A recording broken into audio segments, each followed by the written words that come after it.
is Saturday Agenda. G'day, welcome to Saturday Agenda. On the program today, the cycle of violence in Israel and the Palestinian territories speeds up. Are we witnessing the dawn of a third intifada? First, though, the new senators have graduated from Senate preschool. The stage is set here in Canberra for the new breed to take their seats in the upper house on Monday. And the Prime Minister wants them to vote as soon as possible on the repeal of the carbon and, to a lesser extent, the mining tax. But Labor has already thrown a small spanner in the works. Joining me now, Parliamentary Secretary for the Treasurer, Steve Ciobo, and Shadow Parliamentary Secretary for Foreign Affairs, Matt Thistlethwaite. Good morning to both of you. I might start with you, Matt Thistlethwaite. Why is Labor refusing to participate in the Environment and Communications Committee meeting to sign off on a report that must be tabled before that vote on the carbon tax can happen? Well, David, Labor's position is very clear. We support an emissions trading scheme. We believe that a market-based mechanism is the best way to reduce emissions effectively in our economy at the cheapest, most efficient rate. And this committee appears has been set up to dismantle that system. It's not something that Labor supports. We went to the election with a clear policy of continuing a price on carbon emissions in our community, and that's the policy that we will put to the Parliament, that we've continually put to the Parliament. We'll continue to do so in the context of... This is just a disruption tactic, isn't it? No, it's about Labor standing by its policy of ensuring that there's a price on carbon emissions in our economy. Look, this policy is really about ensuring that we pass on a cleaner, safer environment to our kids. And 98% of economists and climate scientists believe that a market-based mechanism is the best way to do that. That's consistently been Labor policy since 2007, and we're going to stand by that policy. Steve Ciobo, how much will this actually delay the vote on the carbon tax repeal? Well, we don't know, David. I mean, the problem that we have here is that Labor, once again, is showing that they are more interested in playing political games than they are in respecting the clear mandate of the Australian people. I mean, David, we could not have been any more clear prior to the last election than we were. We said if you elect the coalition government, we will axe the tax. I mean, we must have said it a million times.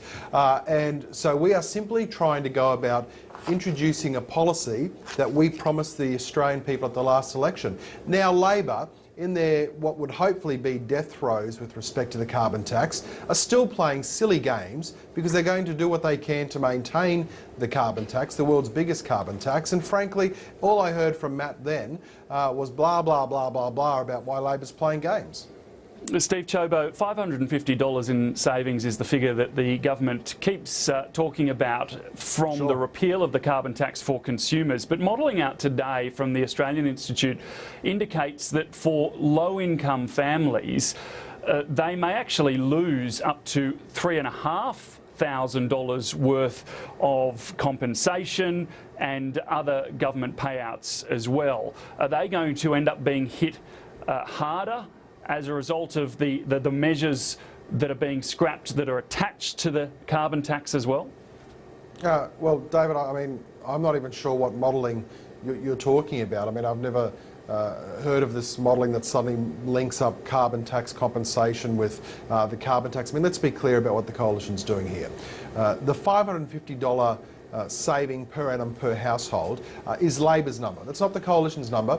That was Labor's number that they used when they introduced the carbon tax. So we're saying by abolishing the carbon tax, the savings to households will be $550. But the important thing is, David, we're keeping in place the compensation that was paid to households. So the tax cuts that are there, the pension increases are there, those all remain. So the coalition said we'd do that. We said we'd cut the carbon tax, but we'd keep the compensation in place. Now, what modelling you're referring to and who it's been done by and so on and so forth, I don't know, I haven't seen it. But what I can say is that we are honouring our commitment and consistent with the modelling that was done by Treasury prior to the carbon tax being implemented.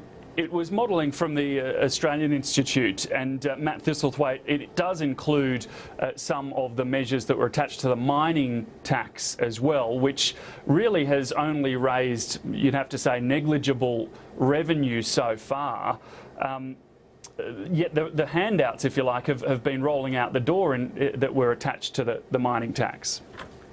Well, look, the reports are quite clear, David, that households will be worse off if you get rid of the carbon price and the mining tax, and that's things like the school kids bonus being abolished. It's programs such as the low income superannuation contribution, which is a tax cut for low income families in this country, and mainly women. They'll see a tax increase if the low income superannuation contribution goes, but also some of the compensation associated with the carbon price. The carbon price and the mining tax are revenue raising measures, and in the context of a confected budget emergency that the government's espousing at the moment, it's not the right policy to be removing revenue measures that are also cleaning up our environment and ensuring that wealthy mining companies that are transferring profits overseas pay their fair share. Okay, I want to look at asylum seekers and claims that at least 11 of the Tamils who are at sea at the moment, and it seems being screened by Australian authorities at sea. None of this has been confirmed by the Minister, Scott Morrison, by the way.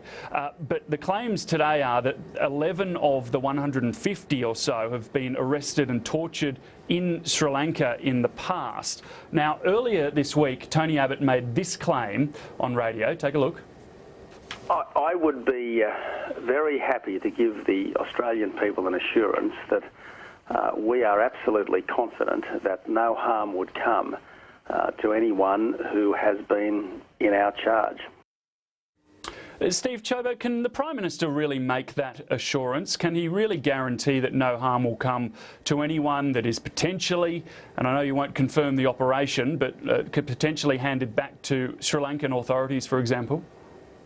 Well, people's claims are assessed, David. I mean, if someone claims to be seeking asylum, the veracity of that claim is made. I mean, let's not lose sight of the fact, David, that we had under Labor 50,000 people that came to Australia claiming to be refugees, and guess what? In shocking news, they all weren't refugees. What we actually saw were a number of people that were trying to queue jump, that is to bypass the legitimate process for getting into Australia and instead to pay people smugglers to come here because they thought that gave them a better chance of staying in the country.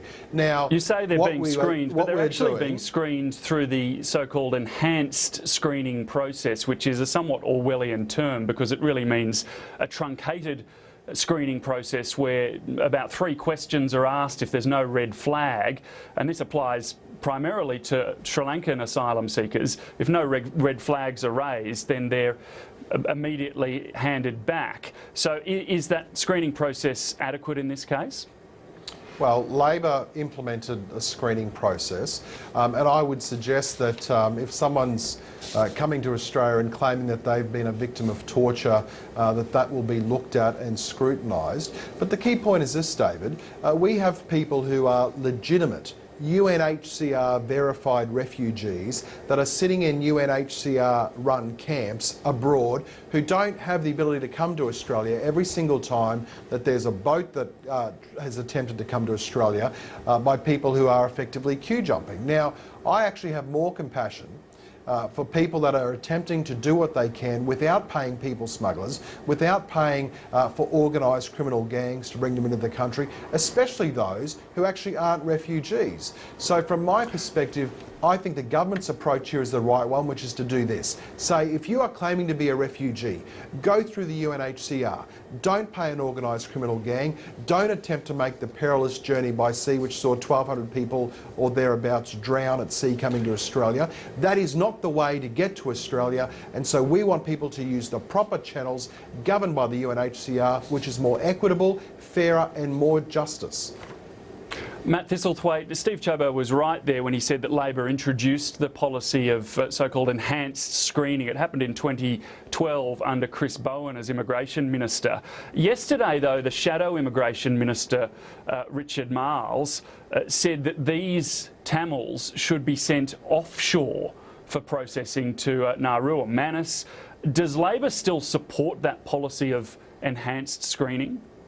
Well, Labor's policy is for the regional resettlement arrangement to kick in these circumstances, and it's appropriate if Labor was still in government that policy be adhered to. That's been an effective deterrent in stopping people smuggling. It's removed the chance of people coming to Australia by boat and being settled here. And once that policy so there was is put a in shift place, in policy, it seems, because under Labor in government, the regional agreement was taking place, but particularly for Tamil asylum seekers coming from Sri Lanka, the enhanced processing process took place. So is there still a support for that process?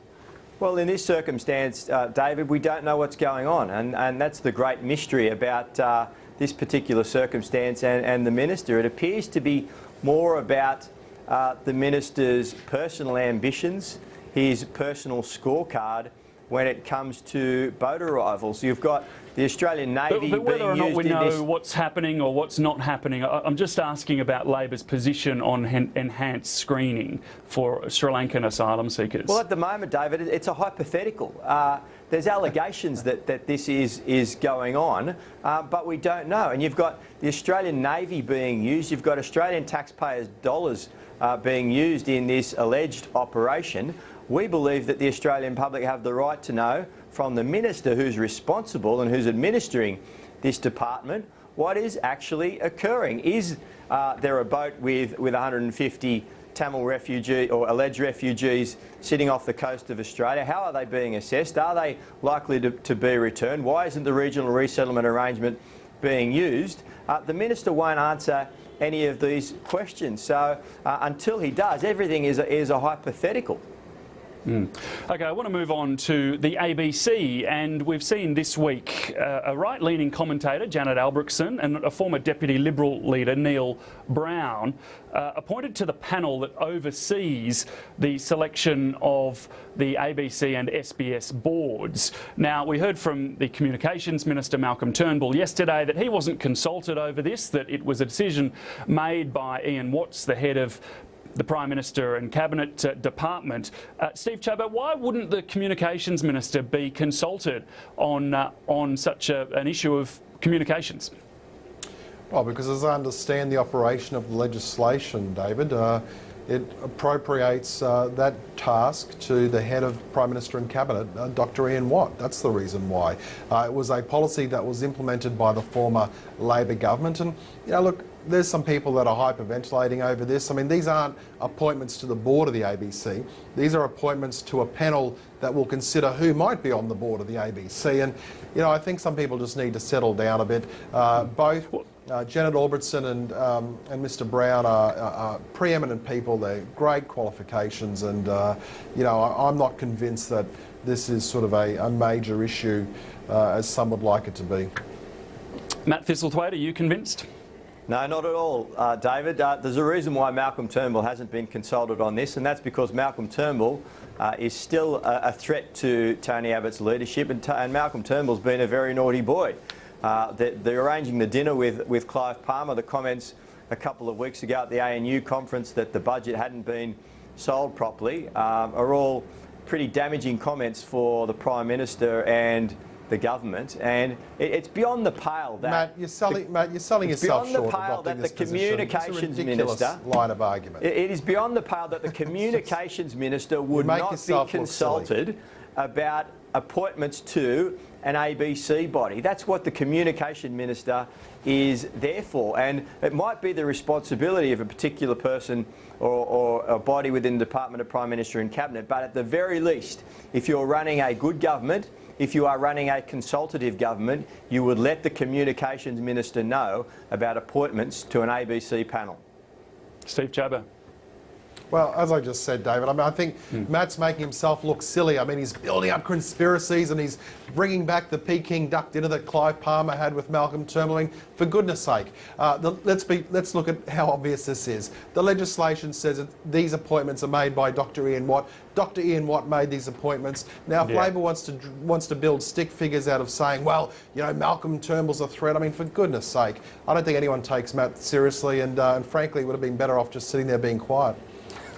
Well, a bit's been made in the past day or so about a speech that Tony Abbott made on Thursday night, actually, where he was speaking about foreign investment, and he said this. I guess our country owes its existence to a form of foreign investment by the British government in the then unsettled or scarcely settled Great South Land. Now, Warren Mundine said that the comments were somewhat silly. Nova Peris, a Labor senator, took it further and claims that bipartisan efforts to recognise Indigenous people in the Australian Constitution have been set back by the Prime Minister's comments. Steve Ciobo, what do you make of that? Well, look, their reaction, is, I think, to some extent predictable. I don't think anyone can question the Prime Minister's commitment both to reconciliation in practical as well as symbolic terms, and his clear connection with the people of Aboriginal Australia in terms of over many, many years. His commitment to improving, things like infant mortality and some of the health challenges, both communicable and non-communicable diseases, to education, to law and order, as well as, of course, this coalition government's commitment for the Prime Minister to spend at least a week in an Aboriginal community with senior members of the government, including the bureaucracy. So I think it's important to take everything in balance and everything in moderation.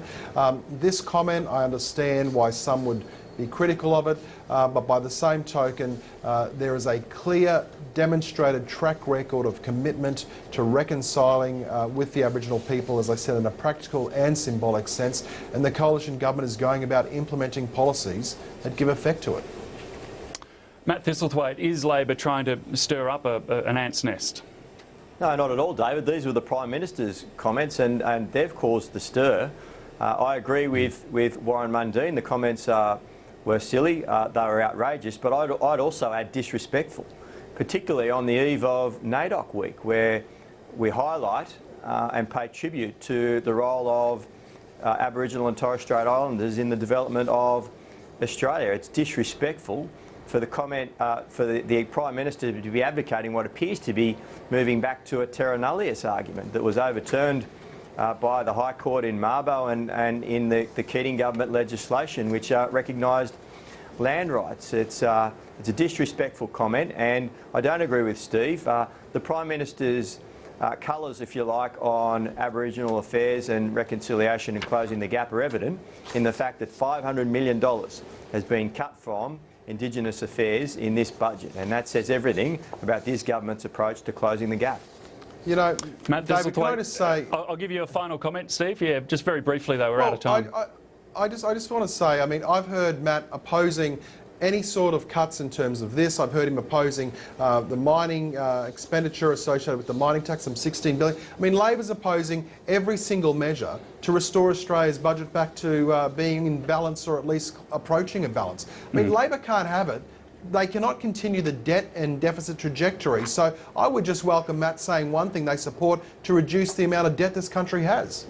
OK, well, we are right out of time. Steve Ciobo, Matt Thistlethwaite, thank you for your time today. After the break, the situation in Israel and the Palestinian territories. Stay with us.